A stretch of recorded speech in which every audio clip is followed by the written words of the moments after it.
Hello friends, welcome to Jeevanya's kitchen.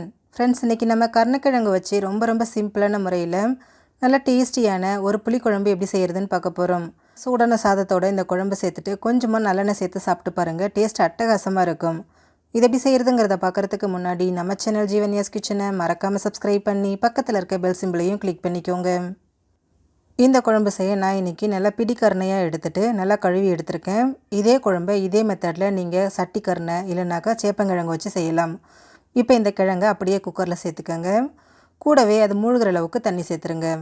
சேர்த்துட்டு குக்கரை மூடி போட்டு ஒரு 2 விசில் விட்டு எடுத்துக்கோங்க. ரொம்ப குழைய வேக வேண்டாம், நெத்து பக்குவத்துக்கு வெந்து வந்தால் போதும். 2 விசில் வந்து ப்ரெஷர் ஃபுல்லாக தானாக ரிலீஸ் ஆனதுக்கப்புறம் ஓப்பன் பண்ணிக்கோங்க. கிழங்கு நல்லா வெந்து வந்திருக்கு. இப்போ இதில் இருக்கக்கூடிய தோல் எல்லாத்தையும் உரிச்சிருங்க. உரிச்சிட்டு அந்த கிழங்கை மட்டும் தனியாக எடுத்துக்கோங்க. பாருங்கள், இந்த மாதிரி உரிச்சிக்கோங்க. உரிச்சதுக்கப்புறமா இதை இந்த மாதிரி பீசஸாக கட் பண்ணிக்கோங்க. நான் வந்து ரவுண்டாக கட் பண்ணியிருக்கிறேன். நீங்கள் விருப்பமான ஷேப்பில் விருப்பமான சைஸில் கட் பண்ணி எடுத்துக்கோங்க. இப்போ குழம்பு தாளிக்க ஸ்டவ்வில் ஒரு கடாய் வச்சுட்டு அதில் 3 டேபிள் ஸ்பூன் எண்ணெய் சேர்த்துக்கோங்க. நான் இன்றைக்கி நல்லெண்ணெய் சேர்த்துருக்குறேன். இது ரொம்ப டேஸ்ட்டாக இருக்கும். எண்ணெய் காஞ்சதும் இதில் 1 டீஸ்பூன் கடுகு உளுந்து சேர்த்து வெடிக்க விடுங்க. இது கூடவே 1/4 டீஸ்பூன் வெந்தயமும் சேர்த்துருங்க. சேர்த்துட்டு கடுகு வெந்தயம் நல்லா பொரிஞ்சதுக்கப்புறமா இது கூட ஒரு கையளவுக்கு பொடியை நறுக்கின பூண்டு, ஒரு 10-12 சின்ன வெங்காயம் பொடியை நறுக்கினது, ஒரு கொத்தளவுக்கு கருவேப்பிலை சேர்த்துக்கங்க.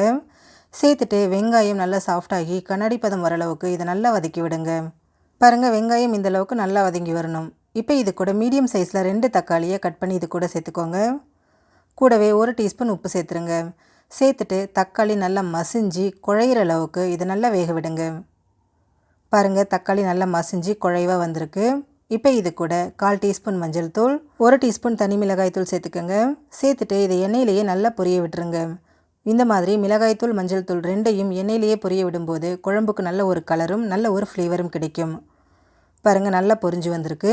இப்போ இது கூட 1 டீஸ்பூன் மல்லித்தூள் சேர்த்துக்கோங்க. கூடவே 1 டேபிள் ஸ்பூன் சாம்பார் பொடி, 1/4 டீஸ்பூன் பெருங்காயத்தூள் சேர்த்துக்கோங்க. சேர்த்துட்டு அந்த மசாலாவோட பச்சை வாசனை போகிற அளவுக்கு ஸ்டவ் லோ ஃப்ளேமில் வச்சுட்டு இதை நல்லா கலந்து விட்டுருங்க. பாருங்கள், எல்லாமே நல்லா ஒன்று சேர்ந்து வந்திருக்கு. இப்போ இதில் ஒரு லெமன் சைஸ் புளி எடுத்துகிட்டு அதை 1 கப் தண்ணியில் கரைச்சிட்டு இது கூட சேர்த்துக்கோங்க. கூடவே 1லேருந்து 1.5 கப் அளவுக்கு தண்ணி சேர்த்துக்கோங்க. நான் 1 கப் அளவுக்கு சேர்த்துருக்குறேன். சேர்த்துட்டு இது எல்லாத்தையும் நல்லா ஒன்று சேர்த்து கலந்து விட்டுருங்க. கலந்து விட்டுட்டு ஸ்டவ்வை மீடியம் ஃப்ளேம்லேயே வச்சுட்டு 2லேருந்து 3 நிமிஷம் இதை நல்லா கொதிக்க விடணும். நம்ம சேர்த்துருக்கக்கூடிய புளி அந்த மசாலாவோட பச்சை வாசனை எல்லாமே முழுமையாக போகட்டும். பாருங்கள், ஒரு 3 நிமிஷம் போல் ஆயிருக்கு.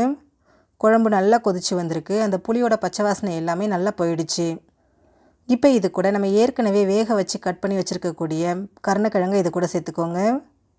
சேர்த்துட்டு திரும்பவும் இது எல்லாத்தையும் நல்லா ஒன்று சேர்த்து கலந்து விட்டுருங்க. நம்ம சேர்த்துருக்கக்கூடிய இந்த கருணக்கிழங்கு அந்த தண்ணியிலேயே இன்னும் கொஞ்சம் வெந்துட்டு குழம்பு நல்லா திக்காகி வரணும். இப்போ இதை மூடி போட்டு ஒரு 10 நிமிஷம் லோ ஃப்ளேமில் வேக விட்டுருங்க. 10 நிமிஷம் ஆயிருக்கு. இது கூட ஒரு 1/2 டீஸ்பூன் அளவுக்கு நாட்டு சக்கரை சேர்த்துக்கிறேன். இது ஆப்ஷனல் தான், விருப்பம் இல்லைன்னா ஸ்கிப் பண்ணிக்கோங்க. சேர்த்துட்டு இது நல்லா கலந்துட்டு ஸ்டவ்வில் இருந்து எடுத்துடலாம். பாருங்கள், குழம்பு நல்லா கொதிச்சுட்டு திக்காகி வந்திருக்கு. எண்ணெயும் பிரிஞ்சு வந்திருக்கு. ரொம்பவே சிம்பிளான முறையில் நல்ல டேஸ்டியான கருணக்கிழங்கு புளிக்குழம்பு ரெடி ஆகிடுச்சு. ஃப்ரெண்ட்ஸ், நீங்களும் இந்த ரெசிபியை ட்ரை பண்ணி பாருங்கள். ட்ரை பண்ணி பார்த்துட்டு உங்களோட எக்ஸ்பீரியன்ஸை மறக்காமல் கமெண்ட் பாக்ஸில் கமெண்ட் பண்ணுங்கள். வீடியோக்கு ஒரு லைக் கொடுத்துட்டு உங்கள் ஃப்ரெண்ட்ஸ் அண்ட் ஃபேமிலி மெம்பர்ஸோட இந்த வீடியோவை ஷேர் பண்ணுங்கள். நம்ம சேனல் ஜீவன்யாஸ் கிச்சனை சப்ஸ்கிரைப் பண்ணி பக்கத்தில் இருக்க பெல் சிம்பிளையும் கிளிக் பண்ணிக்கோங்க. அப்போ தான் நான் போடுற வீடியோஸோட நோட்டிஃபிகேஷன்ஸ் உடனுக்குடனே உங்களுக்கு வரும். தேங்க்யூ.